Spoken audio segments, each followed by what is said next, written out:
Bonsoir, une petite vidéo par rapport à la guerre avec la Russie du coup. Euh, la Russie a cherché, apparemment a réussi à frapper un dépôt de munitions en Pologne. Euh, donc apparemment ils ont réussi à gérer de sorte à ce que, ou en tout cas il n'a pas explosé ou pas, pas comme ce qui était espéré.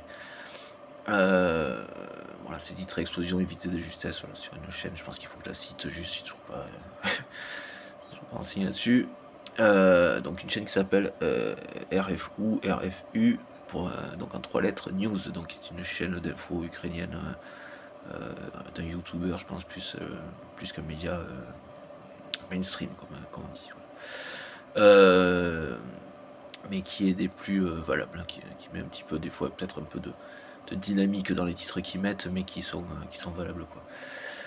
Qui pour moi sont valables. C'est ce que je vois, quoi. Bon, enfin, donc du coup, ce qui est à retenir pour moi là-dedans, et qui n'est pas des moindres choses, hein, c'est pas la première fois que je le dis, mais là, c'est bon, on le constate aussi. Donc c'est qu'il tape la Pologne. Donc on pourrait se dire, des plus à même de répondre, effectivement, c'est le cas.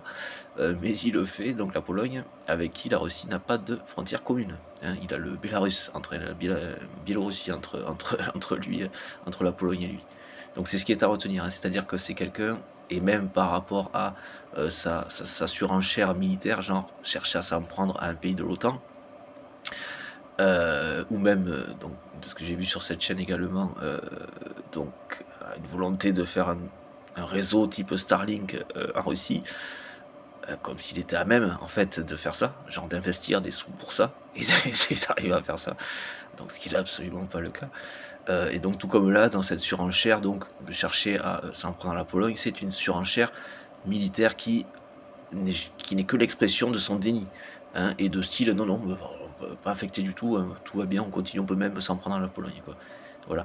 Donc ce qui est plutôt à prendre donc, en ce que c'est donc dans le sens déni de la part de Poutine, hein, et de sa personnalité psychopathique, narcissique ou sociopathique, hein, enfin antisociale, euh, pour le terme voilà, reconnu utilisé par ici, en Europe, hein, grosso modo. Mais pas que, mais enfin bon voilà, c'est quand même le terme voilà, voilà, qui inclut ces types de personnalités. Et donc voilà, ce qu'il y a à retenir là-dedans, c'est que s'il fait ça derrière, de cette manière-là, il y a le côté surenchère, mais quand même pas trop parce qu'il est quand même conscient qu'il est pas trop à même d'eux. Euh, et que donc du coup il se cache, hein, c'est ça qu'il y a à retenir là-dedans, c'est-à-dire qu'il a peur en fait et qu'il se cache derrière la Biélorussie pour attaquer la Pologne. Il n'a pas attaqué les pays lettons, il n'a pas intérêt, on est plus présents, voilà, c'est ce qui est à retenir.